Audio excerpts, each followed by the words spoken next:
आज हम पहले आपसे शुक्र के बारे में अच्छी तरह से जानेंगे। इससे पहले कुछ आप ऐसे बताइए कि शुक्र ग्रह की कोई पौराणिक कहानियां कुछ ऐसे इसके बारे में कुछ बताइए।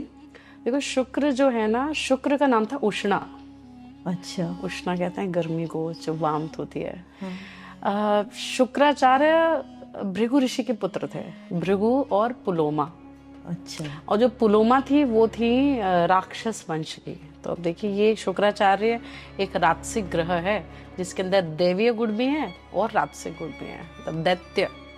अब शुक्राचार्य का जो बर्थ की स्टोरी बड़ी इंटरेस्टिंग है, बिकॉज शुक्राचार्य जब पैदा हुए थे तो वो पिता की इच्छा से पैदा नहीं हुए थे, वो उनकी माता की इच्छा थी। तो जो पुलोमा थी, पुलोमा ने जब देखा कि शुक्र से पहले 4 और उनके बड़े भाई थे, तो पुलोमा सीन दिस बाकी के जो उनके पुत्र थे भृगु ऋषि के, वो देखती है कि सारे वो दैविक जो क्रियाएं हैं उसमें लगे हुए हैं, यज्ञ कर रहे हैं, जंगल से जा रहे हैं, लकड़ी काट करके लेकर के आ रहे हैं। तो उन्होंने बोले कि इनके अंदर तो जितने भी गुण है वो सारे सात्विक गुण हैं, मेरे गुण तो है ही नहीं, तो ये तो आपके पुत्र हुए, अब मुझे मेरे गुण वाला पुत्र चाहिए। तो उन्होंने ये रिक्वेस्ट की भृगु ऋषि को। भृगु ऋषि थोड़ा सा अचंभे में पड़े, बोले कि तुम कैसी बात कर रही हो, ये तुम्हारे पुत्र क्यों नहीं है?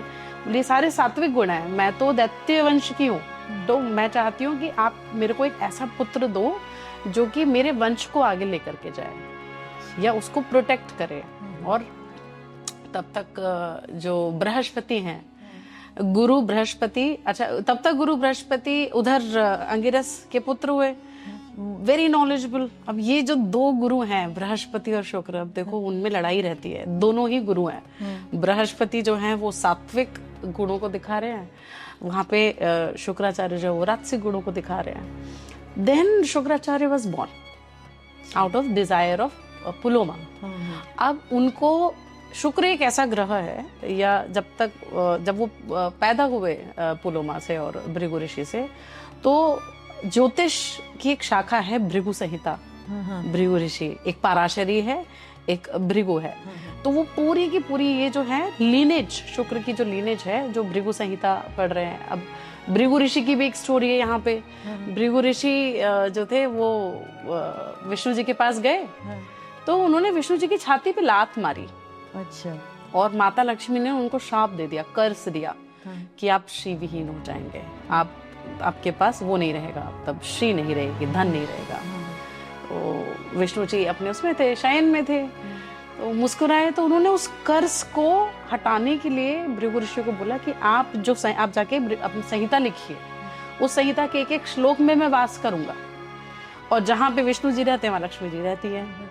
तो ये एक रेमेडी भी होती है जो शुक्रवंशी होते हैं उनके लिए, कि आप भृगु संहिता रखिए, पूजा करिए, उसकी प्रॉपर रिचुअल्स के साथ में डेली श्लोक पढ़िए, माता लक्ष्मी अपने आप आएंगे। तो जहाँ ज्ञान होते हैं वहाँ पे वो नहीं होता। पर नॉर्मली जैसे ऐसे कहते हैं कि जैसे ब्राह्मण के पास जैसे वो, हाँ, वो जहाँ पे सरस्वती है वहाँ लक्ष्मी नहीं है, है ना। तो ये एक ऐसा संयोग बन जाता है कि यहाँ पे आप लक्ष्मी अपने ऑटोमेटिकली आ जाएगा, जहाँ विष्णु जी हैं वहाँ लक्ष्मी जी हैं। लक्ष्मी जी हैं, बिल्कुल। तो यहाँ से इस तरीके से अब लक्ष्मी जी को प्रेज कर सकते हैं। बाकी आप देखिए, जितने भी शुक्र प्रोमिनेंट लोग हैं, जैसे लिब्रा असेंडेंट हो गए, टॉरस असेंडेंट हो गए, टॉरस मून हो गया, ठीक है, या लिब्रा का मून हो गया, या शुक्र लग्न में आ गया, या आपके मून मतलब मून साइन या असेंडेंट्स लग्न में होगा, इन लोगों की माता से बड़े अच्छे संबंध होते हैं। अच्छा। अब क्योंकि वहां लिंक देखिए, वो माता की डिजायर थी कि पुत्र हो जो कि आगे लिनेज को लेके जाए।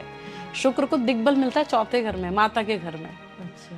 तो ऑटोमेटिकली ये लोग कंफर्ट चाहते हैं। अच्छा। मदर से बहुत करीब रहते हैं, बहुत प्यार करते हैं, प्रेम रहता है इनका। पिता से थोड़े से मतभेद, कॉन्फ्लिक्ट्स, ओपिनियन कॉन्फ्लिक्ट्स, ठीक है, उनका लाइफस्टाइल, उसमें थोड़ा बहुत डिफरेंस आ जाता है। एंड यू विल फाइंड कि जो प्रोमिनेंट वीनस वाले लोग होंगे, उनके फादर बड़े सात्विक प्रवृत्ति के मिलेंगे आपको। अच्छा, जिनका वीनस बहुत स्ट्रांग होता है, तो वीनस स्ट्रांग होता है, तो उनके जो फादर मिलेंगे आपको, वो बहुत नॉलेज होगी उनके अंदर, क्योंकि वो ज्ञान है ना, भृगु वाला ज्ञान, तो वो आता है, वो फादर के अंदर रिफ्लेक्ट होता है।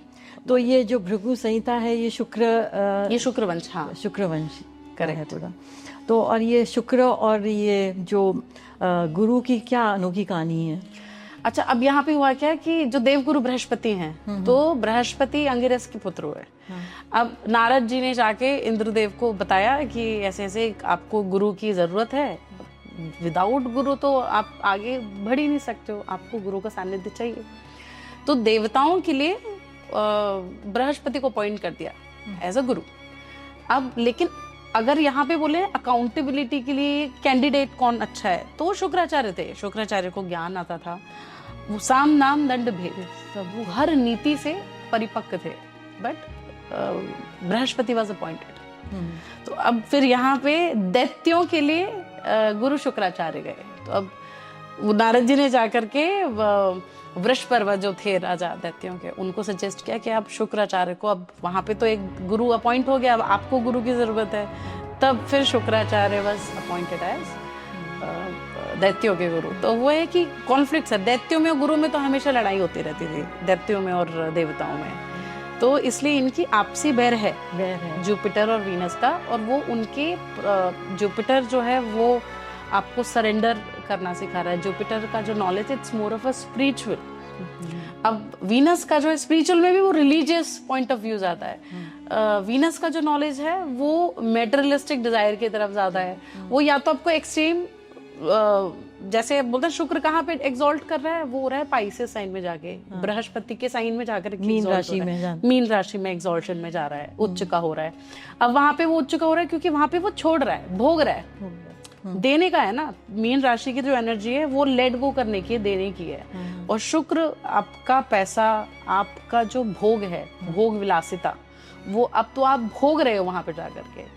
और वहीं से भोगने के बाद में आपका वो तो yogi turn into bhogi turn into yogi. You will see lot of people जिन लोगों का शुक्र उच्च का है, they either get into extreme materialistic thing, या फिर वो रिलीजियस उसमें चले जाते हैं, जो एकदम योगी सब कुछ छोड़ छाड़ करके स्पिरिचुअलिटी के अंदर आ गए हैं। ये एक कहानी ये भी है कि शुक्र जैसे दैत्य गुरु हैं जैसे, तो इनको मृतकों को भी पुनर्जीवित करने की इनमें कुछ कला है इनमें। संजीवनी विद्या। अच्छा, इसमें भी बड़ी इंटरेस्टिंग स्टोरी है ये। तो अब जब दैत्यों में और देवताओं में युद्ध हो गया, तो देवताओं के पास तो था अमृत, तो मर नहीं सकते थे। अब वो मर नहीं सकते, वो दैत्यों को मारते जा रहे हैं। अब दैत्यों का जो वंश है, अब नेगेटिव के साथ में पॉजिटिव भी चाहिए बैलेंस बनाने के लिए। सिर्फ पॉजिटिव से तो गड़बड़, बैलेंस के लिए आपको दोनों साइड चाहिए। तो अब शुक्राचार्य ने तप करना शुरू किया, क्योंकि भगवान शिव के पास में संजीवनी विद्या थी। तो अब जो देवता डिस्ट्रक्शन का देव है, महादेव प्रलय लेकर के आते हैं, उन्हीं के पास में विद्या है जीवित करने की। अच्छा। अब शुक्र को आपकी बॉडी के अंदर जो एंजाइम्स होते हैं ना, जो उष्णा जो होती है, ओज जिसे कहते हैं, तो बॉडी के अंदर ओज होता है इम्यूनिटी। आपकी इम्यूनिटी रिजुविनेट करने की जो स्किल्स की ताकत है बॉडी के अंदर, दैट इज वीनस। अब यहाँ पे जब ये तपस्या करने के लिए गए शुक्राचार्य, तो बृहस्पति ने इंद्रदेव को, और बृहस्पति ने दोनों एकदम कॉन्स्पिरेसी रची और बोला कि तुम, जो इंद्रदेव की बेटी थी जयंती, उसको बोला तुम जाके इनकी तपस्या भंग करो। अच्छा। इन्हें संजीवनी नहीं मिलनी चाहिए। अब जयंती, और ये बोला कि तपस्या भंग करके तुम उनको पति बना लो। अच्छा। कि तुम पति बना लोगे, तुम्हारा जमाई बन जाएगा, तुम्हारा जमाई बन जाएगा तो फिर आगे तो अपनी साइड में आ जाएगा, वो दैत्यों की साइड में तो रहेंगे नहीं। तो जयंती गई, she was so amaze looking at Shukracharya जब वो तप कर रहे थे, कि वो आउट ऑफ डिवोशन उन्होंने डिस्टर्ब नहीं किया। अच्छा। कि बोले अब तो पति होने वाला है, संजीवनी मिलेगी तो मेरे पति को मिलेगी। अब मेरे जब पति को संजीवनी बननी है तो फिर मैं इनकी तपस्या में बाधा थोड़ी ना डालूंगी, मुझे तो इनकी सेवा करनी चाहिए। तो शुक्र डिवोशन को भी दिखाता है। आप कितना डिवोटेड हो, आपका शुक्र कितना अच्छा है, इट डिपेंड्स कि आप कितना डिवोटेड है। रेमेडी के तौर पे भी हम बोलते हैं डिवोटेड हो जाओ। जैसे बोलते हैं ना, प्रेम के अंदर Venus is lust, Venus is love. अब वो स्पिरिचुअल लव का है जब वो पाइसेस में एग्जॉल्ट हो रहा है, ठीक है, तो वो वहां पे आपको डिवोशन दिखा रहा है। जब तपस्या पूरी हो गई, संजीवनी विद्या मिल गई, तो संजीवनी विद्या मिलने के बाद में जब जयंती को शुक्राचार्य ने देखा, तो शुक्राचार्य ने अब समझ में आ गया, जयंती ने बता दिया कि ऐसे ऐसे मेरे फादर ने मुझे भेजा है आपके पास में, और मैं आपसे प्रेम करती हूँ, आप मुझसे विवाह कर लीजिए। तो शुक्राचार्य ने वहां पे बोला कि ठीक है, हम 10 साल के लिए अज्ञातवास में जाएंगे, हम साथ में रहेंगे।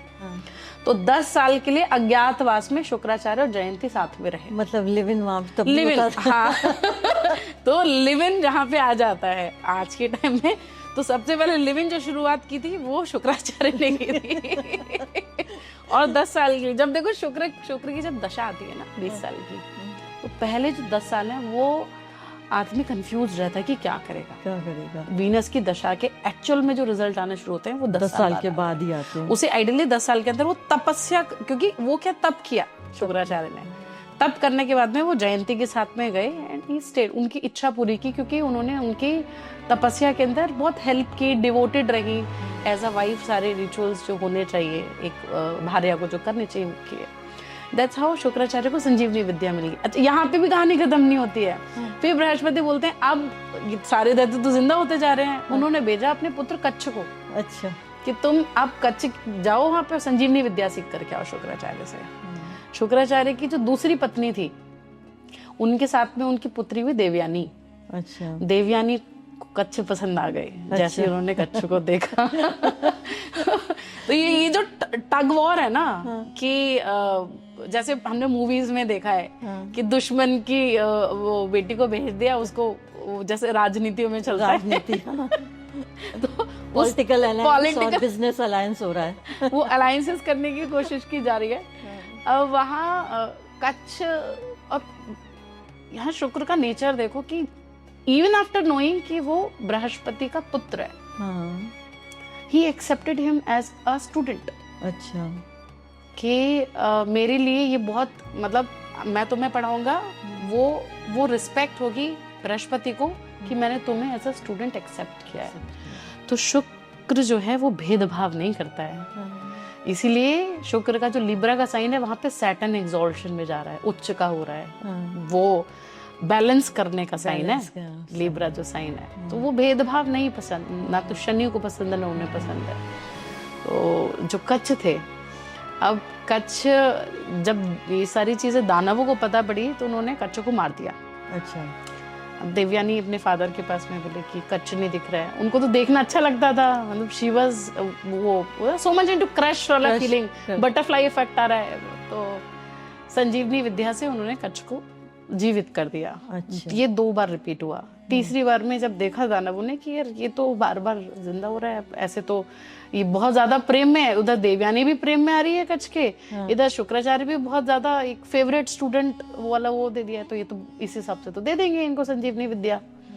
तो उन्होंने उसको कच्छ को मार के जला के उसकी जो राख थी, भस्म, भस्म क्या उसे वो हम बोलते हैं ना, बभूति, हाँ, वो मदिरा में डाल के देती। अच्छा, और वो पिला दी उनको रात को। अच्छा, अब देवयानी रोती बोली मैं खाना त्याग दूंगी, आई वांट हिम बैक। तो उन्होंने फिर अपने ध्यान शक्ति से ही फाउंड कि कच्छ उनके पेट में ही है। अच्छा, तो पेट में उन्होंने कच्छ को संजीवनी विद्या सिखाई। अच्छा, किसके पेट में था? शुक्राचार्य, तो पेट में चले गए। अच्छा। शुक्राचार्य को इतनी ग्लानि हुई कि शुक्र ने ये कर्स दिया कि जो भी मदिरा पान करेगा वो भ्रष्ट हो जाएगा।